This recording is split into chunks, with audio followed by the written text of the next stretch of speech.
So basically in the search icon, wherever our site has been located, like my site has been located over here, that is a VBSC Palghar Devkhop Maharashtra. So I'm just clicking on this particular site.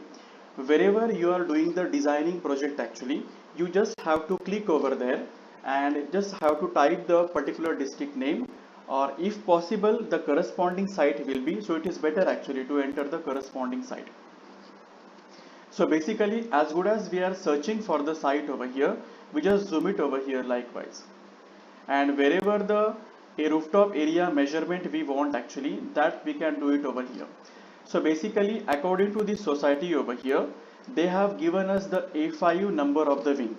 So whatever the solar rooftop power plant we have to apply for the garden maintenance and the water supply purpose over here, they have given us the rooftop area of the A5 wing. So this much area has been given or allocated by the society for installation of power plant.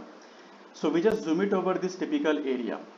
So basically, whenever we see the number of tabs has been available in the Google Earth software, one of the tab is the ruler tab, the lowest tab which has been visible over the screen to you actually. Just click on this particular ruler tab. So here we can easily measure a distance in terms of centimeter, meters, kilometer, nautical meter, inches likewise. So it depends upon how much area of assessment we are doing. So in this case the area is a bit smaller over here, so we're going to choose that in terms of meter over here likewise. So once we have set the unit in terms of the meter, so we have to select the four corners for which we have to measure the area and measure the perimeter of the rooftop area. So this is the first point we are choosing. This is the second point, just you have to click it over here on the screen. Third point, this is your fourth. And so basically we have to plot a typical kind of a rectangle. It depends upon the what site you are assessing. You can draw any of a polygon actually. It doesn't have a limit of it. So as good as we have just prepare all these actually, we are getting the perimeter as 44.63 meter and the area of 123.52 meters square actually. So we just copy this typical area and just take a snapshot of this typical window through the snipping tools actually. So after taking this snapshot, these we can mention in the feasibility study report also and the detailed design report also. So it is the easiest method. Before visiting to site, we can easily assess what amount of area has been available. So what amount of solar power plant could be feasible for this particular site actually.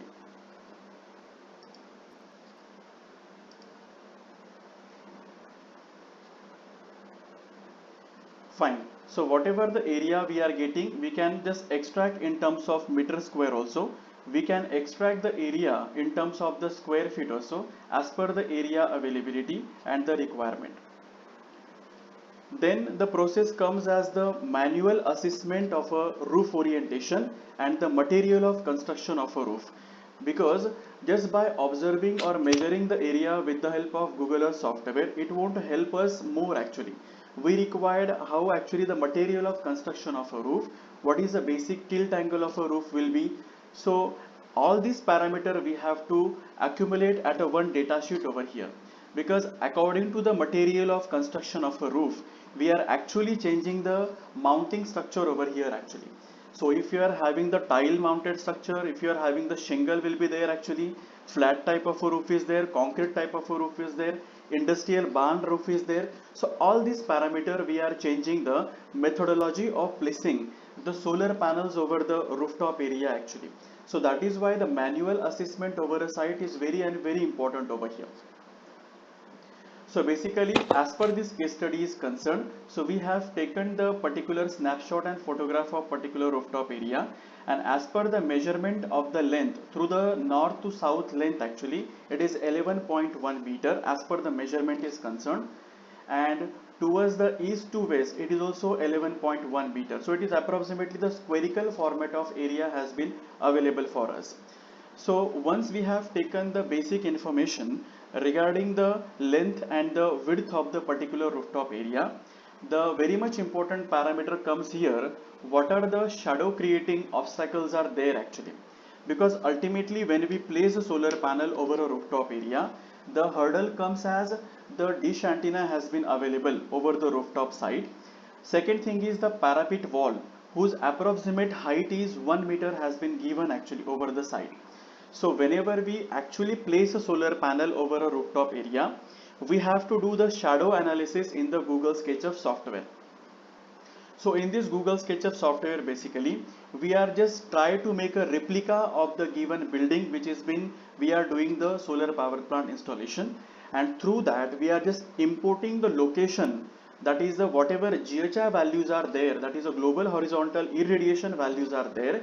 According to that, we try to plot the shadow of the dish antenna, the shadow of a parapet wall, and the water tank has been present over this rooftop area.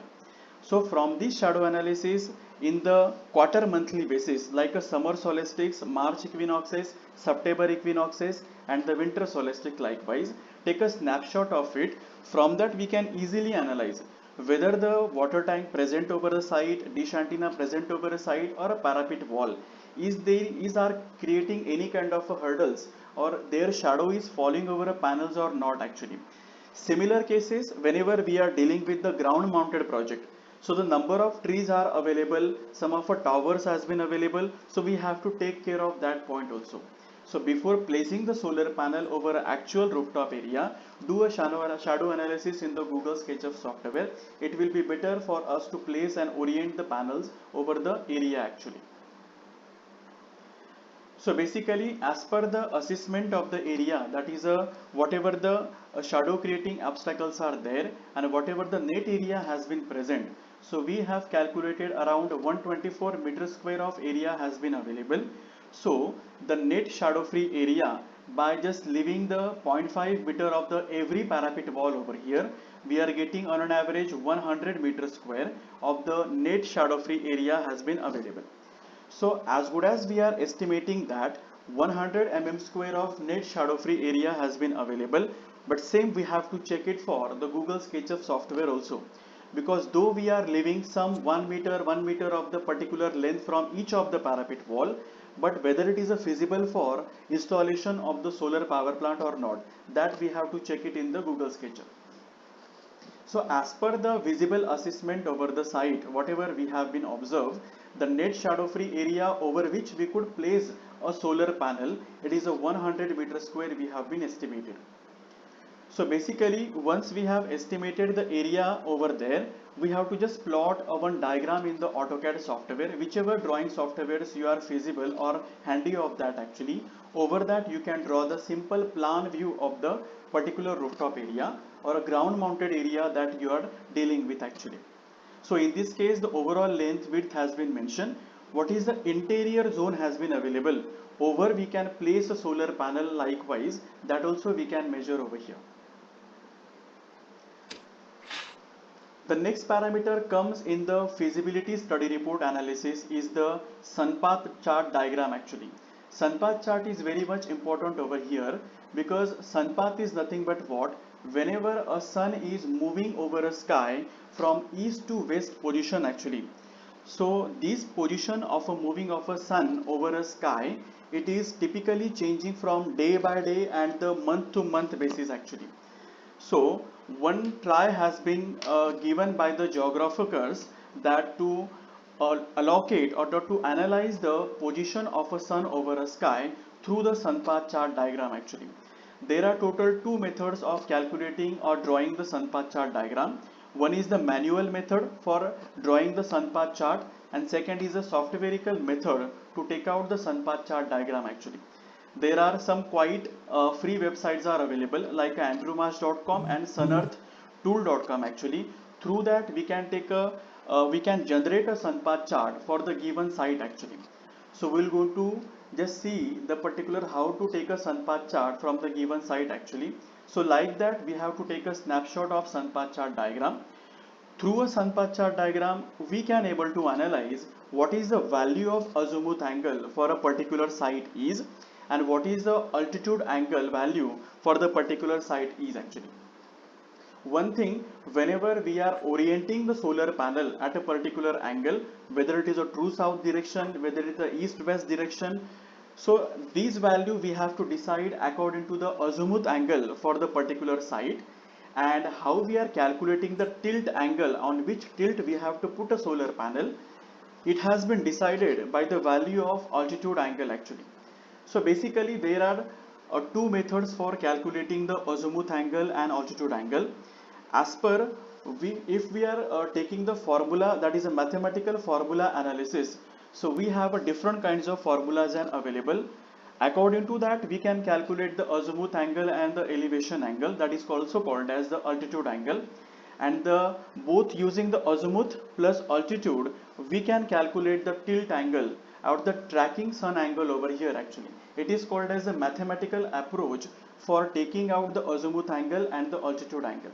So it is a quite complicated approach will be there. So we're going to go for easiest way, that is a sun path chart diagram drawing. Through that we can take out the values of azimuth angle and altitude angle basically. We're going to proceed on this particular website. Same link I have been mentioned in the study material which has been provided to you. So after the session has been over, you can visit this typical site and just do a small practice of drawing the sun path chart diagram over here. So basically there are four types of the sun path chart diagrams are available, but generally the 3D sun path chart diagram is more preferred actually. It is looking quite good over here, and through that we can easily do some kind of animation also over here. So basically, as good as this diagram has been concerned over here, so red dot has been given to you over here. It is called as the sun position. Sun position is changing from a span of a window over here, that is the 1st of January of a particular year up to the 31st of December over here actually. So corresponding the span or the window of a sun is changing over here. So basically whenever we observe this lower line, that is a lower semicircle line, and the upper semicircle line, basically it is called as your month line or the date line over here. And whatever the very curvical format of a dotted line has been given to you over here, it is called as your hour line. So you can see over here 13 o'clock, 12 o'clock, 11, 10, 9 o'clock, 8 o'clock. So likewise clock hour angle has been given over here, and all these semicircle lines has been given. These are the date lines are there. So that is why whenever we are going to plot the sun path chart diagram, we require first to mention the date, for the which date we are doing the simulation. Second thing we have to mention is the which hour, that is a particular time period on which we are doing the simulation over here. So in this typical website, the span of a day length is also been given actually, from which it is the sun is rising and from the which time the sun is setting over here. So whenever we click on the lowermost left corner over here actually, so here the Cartesian sun path chart diagram is also given to you. Then the stereographic sun path chart diagram is also be there actually. Equidistance diagram is also there, and the spherical diagram is also there basically. So whenever we mention the sun path chart diagram in the feasibility report or the detailed design report, any one of our diagram is sufficient to be mentioned over here, because ultimately what answer we are getting for azimuth and the elevation angle, it is one and the same for all the diagram. Only the representation of a diagram has been different over here. So first thing whenever we're going to mention over here is the location actually, that is the geographical location. So which latitude and longitude you are doing the simulation, or the where site has been located actually, that you can mention over here. So as per my site has been concerned, it is 19.68 is the latitude value is getting actually. So just manually putting over here 19.68 degree north is the latitude, and longitude is something 72.85 degree, which is the longitude will be there actually. So basically here one cursor has been given to you. Just move these cursors for changing the value over here. We can change any of a value by moving the cursor over here. Second thing, by manually putting the values also, you can exactly put this value from the Google that you are getting for a particular site. So once we have done with the latitude and the longitude of a particular site, we have to go for time zone. Time zone is been also important over here. So time zone scale they have given as a Greenwich Meridian line they have given, that is a GMT time zone they have given. So for the India actually, where the typical site has been located, it is the GMT plus 5:30, Chennai, Kolkata, Mumbai, New Delhi. This particular time zone is there actually. Wherever your country has been there actually, and where you are doing the project, simultaneously just check it for the time zone for the particular site.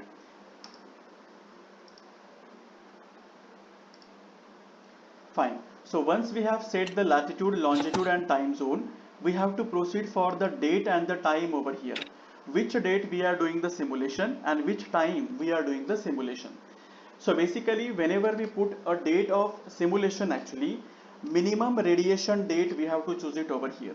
On which date we are getting the lowest value of the GHI for the particular site, that date you can choose it over here. Now this date will be different for each and every country actually for which we are designing the solar project. So let's say for this typical site I am choosing the date of in the month of August. We're going to choose whenever the rainy season will be there actually, that date I am choosing over here. You can choose any value for as per your site assessment wherever the minimum GHI value there actually. So it is 18th of August 2020. We're going to choose this particular date. So for this date actually whenever we see now the position of a sun over the sky, that is this date line has been shifted from middle point up to the upper point over here. You can see it over here. This is the date line for 18th of August 2020 where the minimum radiation is falling over the particular site. So basically the minimum radiation is required because we are calculating the azimuth angle from these actually, that is why. So once we have chosen the date, we have to check it for time period also. Since from the 8 a.m. in the morning up to the 6 p.m. in the evening, this is a total solar window we are getting in the rainy season in India typically. So any of a time you can do a simulation. So let's say on 12 o'clock in the afternoon I am doing a simulation over here. So for this date now, it is automatically adjusting the sun location over here actually. So sun has been located over here at the 12 p.m. So you can see the curvicle line has been given. So it is called as your hour line actually. So it is a hour line plus date line. It is intersecting with each other.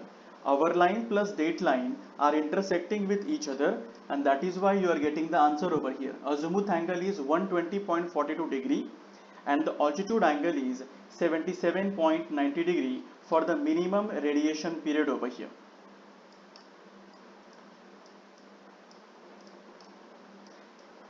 So we can take a snapshot of this particular diagram, and this diagram snapshot we can mention in the feasibility report and the design report also, and just mention there that you have taken the simulation for minimum radiation date over here.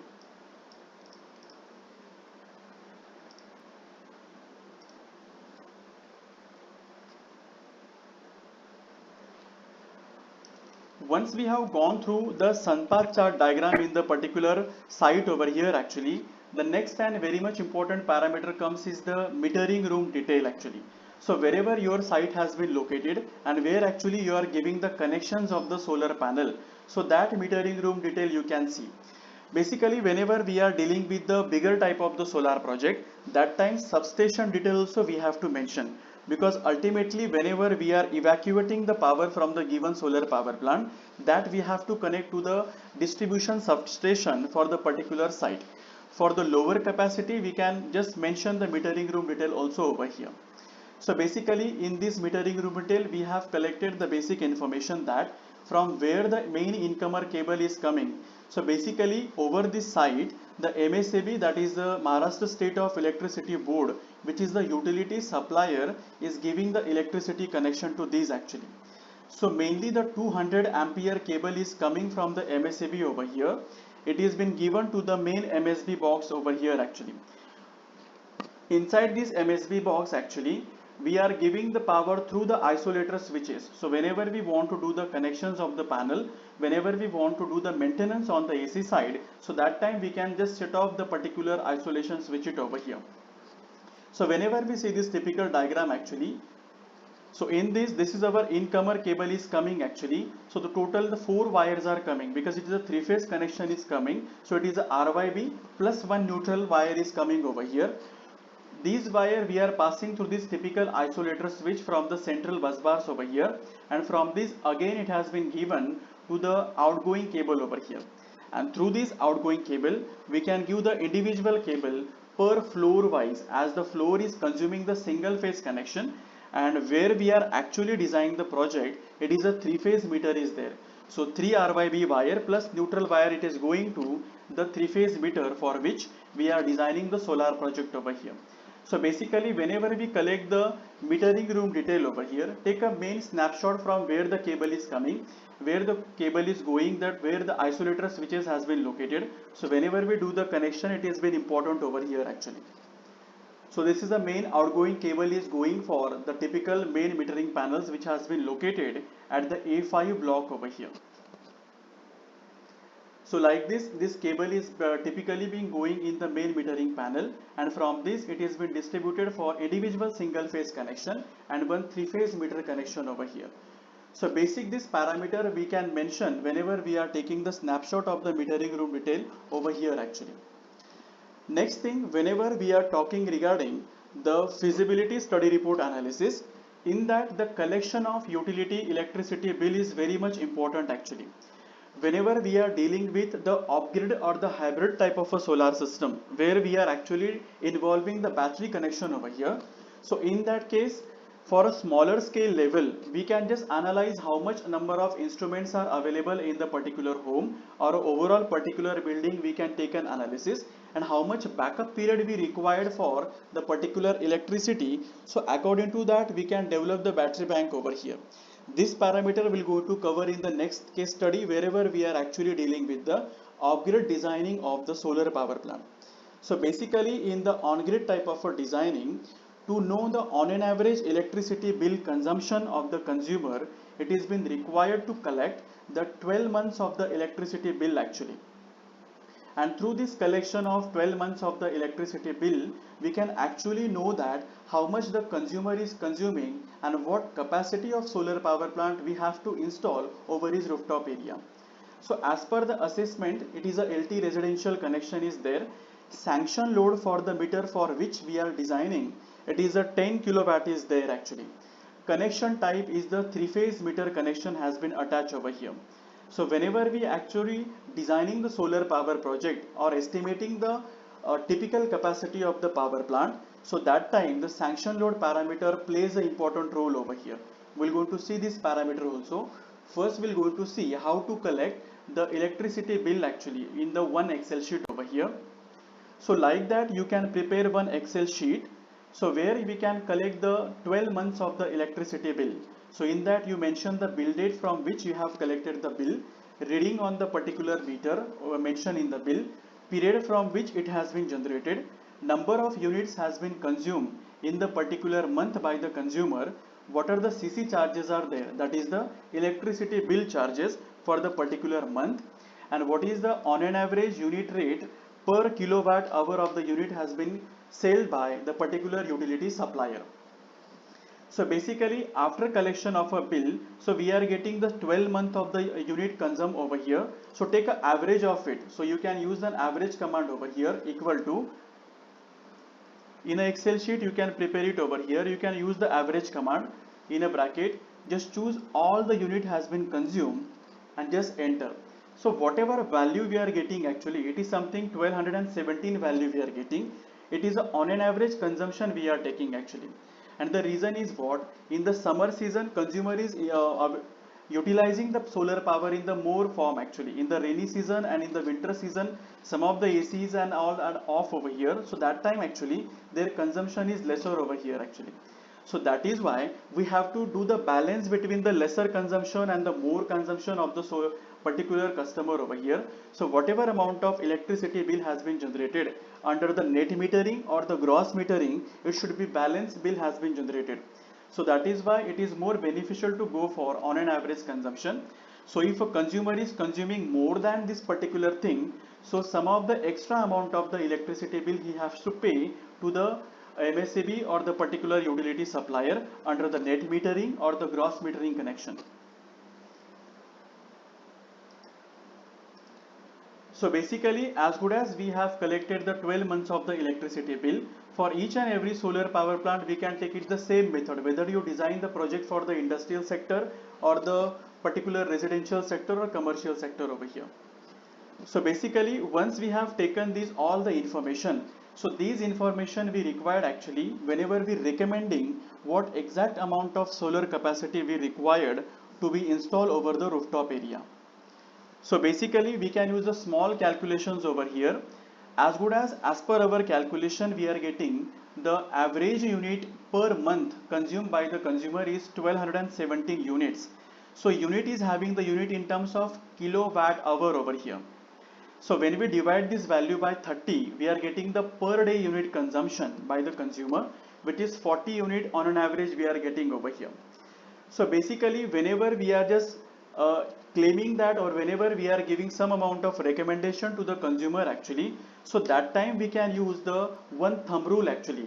But whenever we are preparing the design report, that time by formula, mathematical formulas and Excel sheet over here, we have to generate exact amount of unit generated over the site.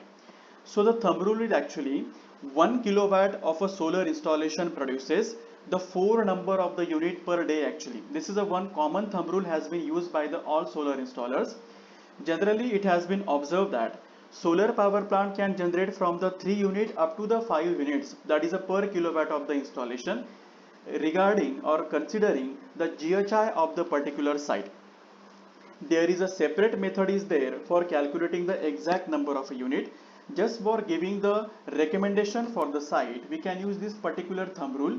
1 kilowatt of solar installation produces the 4 number of units per day. So the 40 units, if we want to recognize this, then the 10 kilowatt of the capacity will be required for installation is. So basically just 40 units divided by 4, we are getting the what amount of solar power plant capacity is required to satisfy the consumption pattern of the consumer monthly basis or daily basis over here. Once we have done this typical calculation for recommendation, we have to check it for what is the sanctioned load capacity of the electricity meter that we have selected under consideration. So basically, there is a state policy has been available. Every state will have their different state policy according to the tab they have given on energy generation actually. So in the state of Maharashtra, they will have a sanction load policy that 100% of sanction load we can go for solar power plant installation. In the state of other state actually, they will have 80% of sanction load policy. It means what? Though the sanction load is 10 kilowatt, 80% of 10 kilowatt is coming under 8 kilowatt actually. So that much capacity only we can install the solar power plant. So this policy is going to differ for each and every state and each and every country actually. If the country wants to promote the solar power plant installation, they can remove this tab also. So more than sanction load policy, we can also install the solar power plant capacity actually. Second thing is what happen if my requirement is 15 kilowatt and the sanction load for the particular electricity meter, it is a 10 kilowatt actually. So in that cases, we have to make an application to the utility supplier and saying that we want to just increase the typical sanction load capacity because our consumption has been increased from this to this over here actually. So in that cases, by making the application, we can increase the sanction load capacity and then we can install the bigger size of the solar power plant. But as good as the case study has been concerned, the capacity of power plant required and the sanction load of the particular meter, they are matching, that is 100% of sanction load policy as per the state of Maharashtra we have been selected. So the tab which is been concerned for the sanction load policy, it is also has been satisfied due to the 100% sanction load policy allowable by the given state. The third parameter we are considering in the recommendation of feasibility study report is the rooftop area available, because this parameter is also been mattering actually whenever we are just placing the solar panel, and if it is a rooftop area is lesser for us, then we have to make some amount of compromise in the inter-row spacing of the solar power plant. Because as good as we are saying that we have to keep the row wise particular solar power plant and the solar panels over the rooftop area, there might be a chance of falling the shadow of the second row over the first row over here actually. So that is why if the particular rooftop area available is been sufficient, then we can go for this typical size of the power plant. Rather, we can have to do a compromise in the shadow analysis over here. So basically there is another thumb rule has been available, that is on an average 1 kilowatt of the solar panel installation we required 10 meter square of area or 100 square feet of the area actually. So this is an average thumb rule has been considered according to the ground coverage ratio. So whenever we are doing the detailed design report actually in the PVsyst or the PVSol or PV watt calculator actually, in that they will considering this ground coverage ratio actually. So we are not considering this ground coverage ratio, but this has been satisfied by this typical thumb rule that 1 kilowatt of solar panels required, 10 meter of the area, 10 meter square of the area, considering the inter-row spacing parameter over here. So once we have satisfied the particular sanction load capacity, the particular sanction load policy, the available rooftop area for the solar power plant installation, then we can finally recommend that the 10 kilowatt of the solar power plant will be feasible for the installation for the consumer. And then after submitting the feasibility study report, we can prepare the final design report over here. We're going to see how to draft the feasibility study report in the Word format over here actually.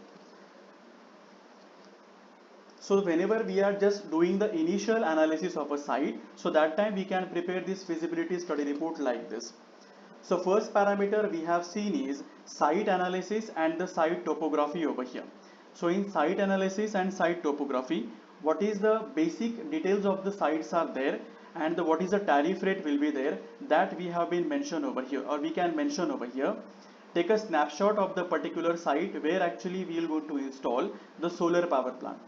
We need to mention the latitude and longitude of a particular site, and the average GHI value and monthly basis what is the GHI value will be there for a site, that also we have to mention in the tabular and the graphical format over here. Second point we have seen in the report is area assessment of the location. Through the area assessment, two methodologies we are using. One is the Google Earth software assessment and second is the manual assessment of a site. So both parameter we can include over here. This is a Google Earth software image, we can put it over here. This is a before visiting to the site we can check it this, and whenever we visit the site, just we mention the length, width, overall direction of a particular site, that we can mention over here.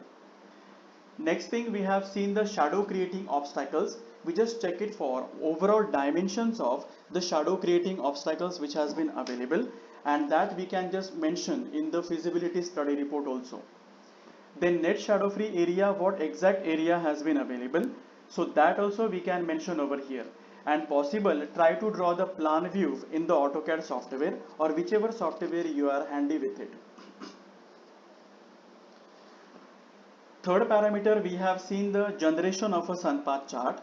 So minimum radiation value for the typical year, we have considered this typical sun path chart diagram. So we can mention the one of the sun path chart, either the 3D rather the 2D sun path chart over here, and as per the calculation what value of azimuth angle and elevation angle we are getting, that we can mention over here also. Next parameter we have seen is the metering room detail over here. So whatever the basic snapshots are required for the metering room detail connections over here, so that snapshot we can mention over here. So here we can mention which ampere cable is coming, what is the basic voltage will be there, and how we can do the connections over here actually.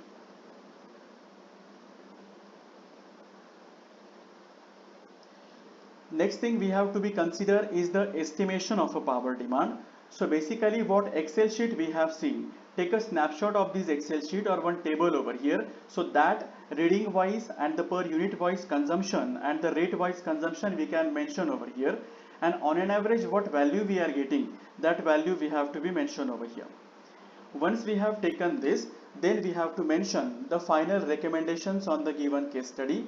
So whatever the parameters we have seen by the basic calculation by according to the thumb rule, area particular thumb rule we have also seen, and what is the sanction load policy for the state will be that all parameter we have to be considered, and finally we can recommend that this much capacity for 10 kilowatt it is feasible for installation.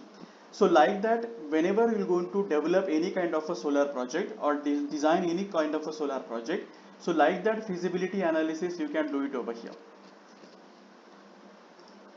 In the study material, I have given this typical feasibility study report.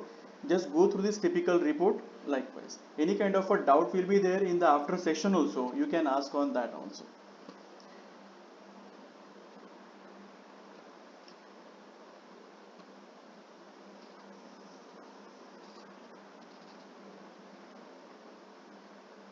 Till what parameter we have seen actually up to the feasibility study report. Anyone will have any kind of a doubt will be there, you can ask. Then we can proceed for the further designing project actually. Yes, anyone will have any kind of a doubt, you can ask. Just.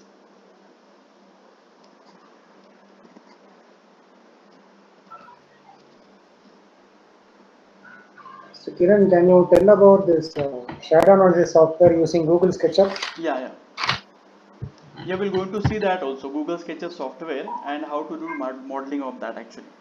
I have provided the videos of that also in the study material. Just go through that videos also actually. The number of videos I'm going to share you. So wherever different kinds of the model I have taken, and through that you can just see actually. Google SketchUp software is a very easy software actually. We can just go through that also. I'm going to share more videos on that on you also.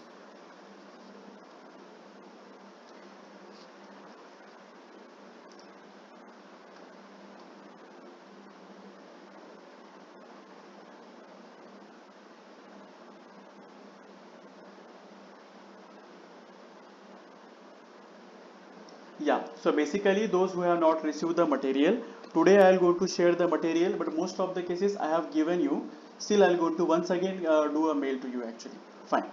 Further we'll going to proceed for the preparation of the detailed design report actually. So basically whenever we are talking regarding the design report, so first parameter comes in our mind that the calculation of number of solar panels and the string calculation actually. It is a quite complicated part, and the important part will be there whenever we are designing the solar project actually. So first, for the 10 kilowatt of a capacity over here actually, we're going to see the data sheet first, because whenever we are designing the project actually, so that time it is been required to just take a reference of the data sheet actually. So first thing we're going to see the data sheet of the Tata Solar module, which where we are selecting. Then we're going to see the data sheet of the inverter actually, because both the data sheet will be required whenever we are doing the string calculation over here actually. So for this project, you can do or you can select the any of a solar panel actually, which is been available nearby you. So whichever country you belong actually, so whosoever local manufacturer or standard manufacturer will be, so from that you can purchase, but make sure that you have to collect the data sheet of that, because on a data sheet, what parameter exactly we required, that has been mentioned over here actually. So let's say whenever we see the Tata Solar Power module over here, so different capacities has been given to you actually. So from the nominal power output is ranging from 300 watt peak up to the 330 watt peak of the module actually. Here the power tolerances, module efficiencies, open circuit voltage, short circuit current, then the VMPP voltage and IMPP current has been given. So whenever we are designing the calculation for it, so we don't have to consider all the parameter actually. So let's say for example, if I am going to consider the 325 watt peak of the solar module. So if we consider the 325 watt peak of a solar module basically, so in this case, if we focus the parameters over here, so it is module efficiency 16.7. So this we have to note down actually. Second thing is the voltage at Pmax level, that is the VMPP voltage. It is 37.2 volt. Current at Pmax level, that is the IMPP current at the in terms of ampere, it is 8.72 ampere. So these two parameters are important. We don't have to consider all the parameter has been given in the data sheet over here actually. Next thing, whenever we observe the data sheet of the any solar panel, we have to consider what is the temperature coefficient at the maximum power level. This parameter we have to focus. So basically, whenever we have calculating the temperature losses in the energy yield calculation, so that time we require the parameter of temperature coefficient Pmax percentage decrease in the value of power output whenever 1 degree temperature has been increased. So all we know that whenever any solar power plant or any solar panel has been tested in the laboratory, it has been tested for 1000 watt per meter square standard irradiation and 25 degree of the standard temperature actually. So whatever data the manufacturer is claiming that in the data sheet that this solar panel will give you this much voltage and this much current, actually it is been generated in the 25 degree centigrade. But whenever we are actually installing the solar power plant in the practical side, we found some amount of the voltage and the current has been decreased actually as per the manufacturer is claiming, and what practically we are getting actually.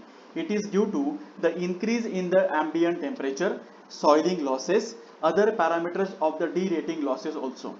So whenever we just calculating the temperature losses, it is a major losses is happening due to the increase of the solar panel temperature due to the increase of the surrounding temperature. So if the solar panel temperature or a cell temperature is 30 degree and the standard test temperature is 25 degree as per the laboratory concern, so the 5 degree increase in the temperature will going to happen. So that time we have to consider temperature coefficient, this parameter for calculation of temperature losses. So first parameter we have seen is we came to know the nominal power size. We have to note down what is the VMPP voltage, that is the maximum power point voltage, and the maximum power point current. These two parameter we have to mention. Module efficiency, this also we have to note down over here. Next thing we have to focus whenever we read the data sheet is the how many number of solar cell the manufacturer is using for the construction of the solar panel. So in this case 72 number of solar cell they were using. Each solar cell is having the dimension of 156 mm by 156 mm actually. Second thing we have to note down how many bus bars are available over the particular solar cell actually. It has been standard practice that if we want to collect more amount of the electricity in terms of the electron generation actually, so that time if the solar cell will have more number of bus bar in a sense whatever the vertical line you can able to see over the solar cell, it is called as the bus bars. And the main role of a bus bar is what? To collect the whatever electron has been generated inside the solar cell whenever photon is extracting over the typical cell actually. So if the number of bus bars are higher, it means that whatever the collection of electron is happening inside the solar cell is more, and ultimately it will going to contribute in the larger voltage and the larger current generation over here actually. So basically try to select the solar panel who is having the higher number of a bus bar. Till date nowadays it is 5 number of bus bars are solar panels has been developed actually. So try to select the 5 BB bus bars over here. Second thing we have to mention what is the glass thickness the solar panel is using. Most of the cases 3.2 mm of the glass thickness will be there. Next thing we have to mention what is the ARC coating has been mentioned or not. ARC in a sense anti-reflective coating, that is the silicon nitride coating. It has been there actually whenever we are selecting the solar panel and the solar cell has been manufactured over here. Next thing we have to mention the junction box. Each junction box is IP67 rated or not, that is the ingress protection, that is the outdoor protection of the electrical equipments that we are using. It has been coded by or the standardized by the IP67 rating actually.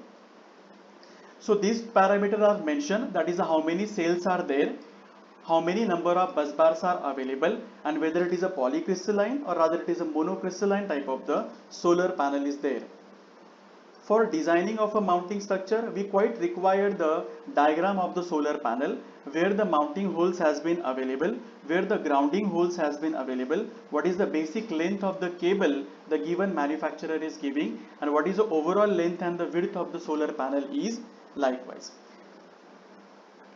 So we just note down this 325 watt peak of a module parameter over here for the further case study and the designing over here.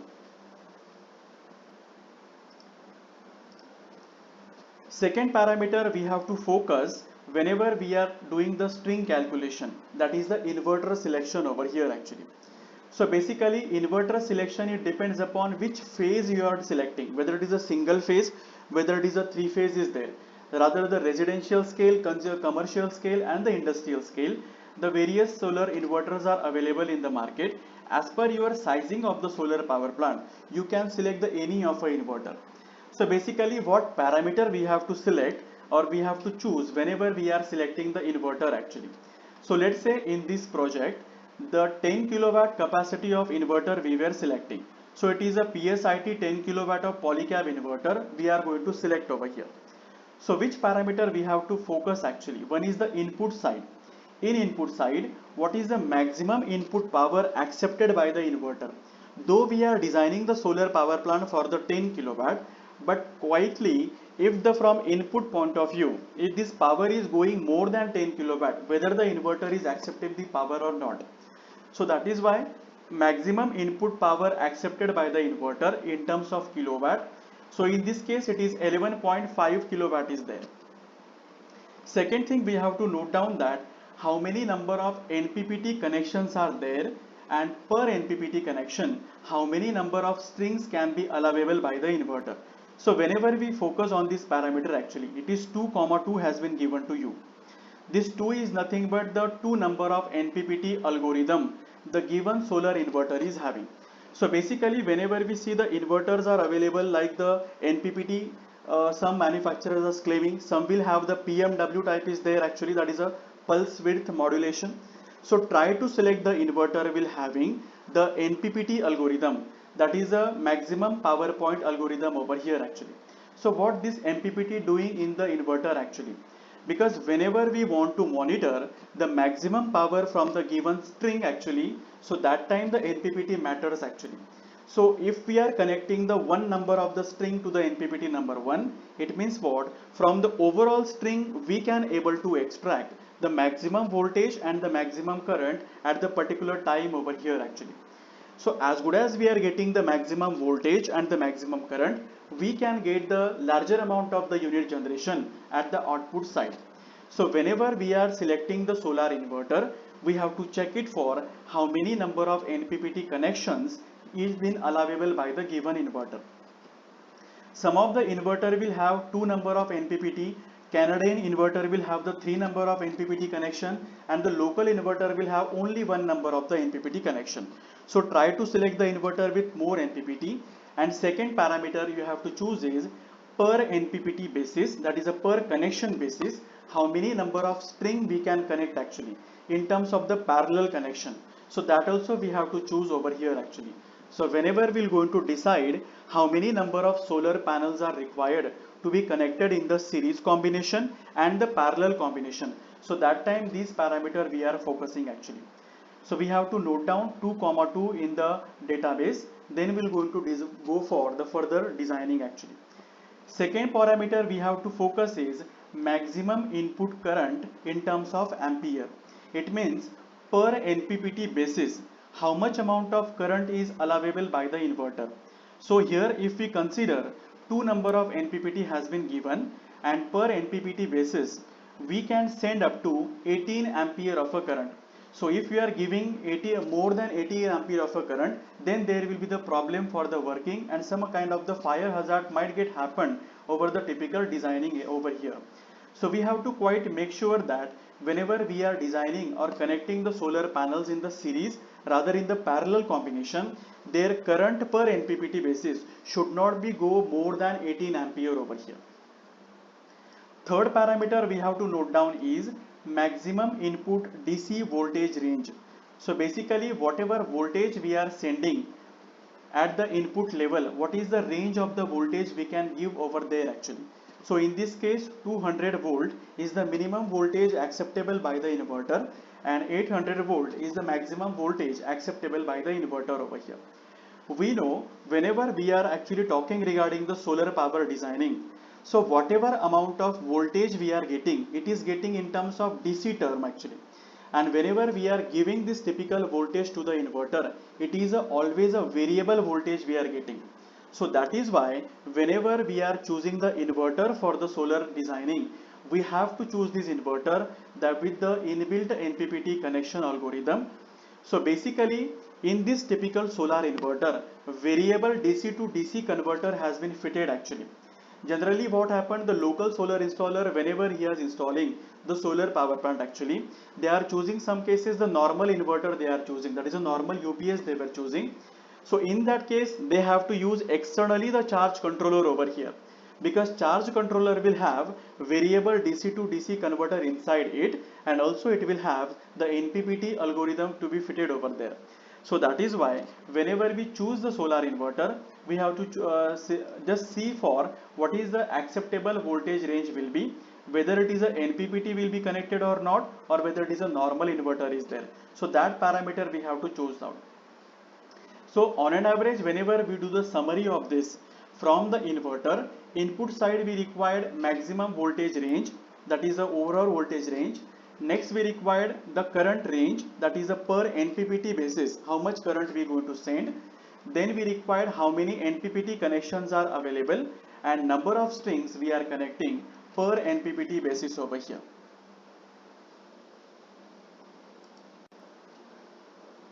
So whatever the parameter according to this data sheet we have seen, these we can note down in one table over here, and then we can start designing for the string calculation and the number of solar panel calculations over here. Fine. So basically in the today's session we have seen how what are the different parameters are there for generation of the feasibility study report over here. Then we have seen basically whatever the which solar panel we have to choose, and whenever we are actually reading the data sheet of the solar panel, what parameter we have to emphasize on the selection of the panels. Then we have seen whenever we choose the solar inverter, what the different parameters are there, only that parameter we have to see. We don't have to see all the data sheet over here actually. Only some of the parameters are important whenever we are doing the string calculations over here actually. In the today's session, if anyone will have any kind of a doubt, you can ask over here. Just go through the study material for the today's session I have given to you, and any of the doubt you will have, you can ask in the WhatsApp also, or you can do the phone call also. I'll go to just go through that query also for that.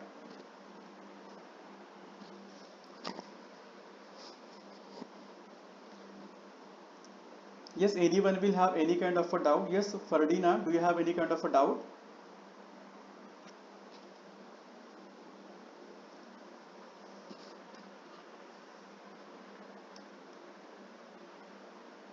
No, sir. Yeah. So Shubham, yeah, fine. So Shubham Jadhav is having one doubt is that don't we have to check the output of the inverter? Yeah, definitely. So whenever we are just dealing with the output side of the inverter actually in the cabling selection, so that time we'll once again going to come on this typical data sheet actually, and that time we'll going to see what output parameter we have to focus over there actually. Fine. Hello, Mr. Hello, sir. Hello, how are you? Hello. Yeah, Fine, sir. My name is Jagdish Naidu. I'm calling from Botswana. yeah. So you're joining from Botswana? Yeah, Actually, yeah, yes. Yes, I want to understand. You gave the data sheet for the solar panel. yeah. The thickness I'm unable to catch correctly. Will you able to explain me this thickness and as well as the coefficient factor? Two things I'm unable to catch you. That 2 points. So basically, the coefficient of temperature over there actually, whenever we are calculating the temperature losses. So typically this specific Yes. parameter will going to deal with the energy yield calculation. So we have some kind of the calculations are there actually. So wherever we are just calculating the minimum effective cell temperature multiplied by the temperature factor. We're going to discuss this point more in detail actually. We'll have a separate calculation for Okay. this. In tomorrow's lecture, we're going to just focus on this parameter. Okay. Yeah. The thickness of the glass. What is the standard specification as per a international standard? Yeah, so basically the glass we are choosing for bifacial panel, the glass thickness is 2 mm. because in bifacial we require both side glass to be attached. So it is a 2 mm, and the Yes. normal mono side panel, it is generally from 3 to 3.2 mm they are selecting actually, most of the international standards. So basically the main aim on the bifacial is to reduce the weight of the solar panel, because ultimately the 3.2 mm glass thickness will be there. It will going to increase the weight of the solar panel actually. So that is why in the bifacial the thickness has been reduced, but in the monofacial, considering the mechanical loading, so 3.2 will be okay actually as per the international standard has been concerned.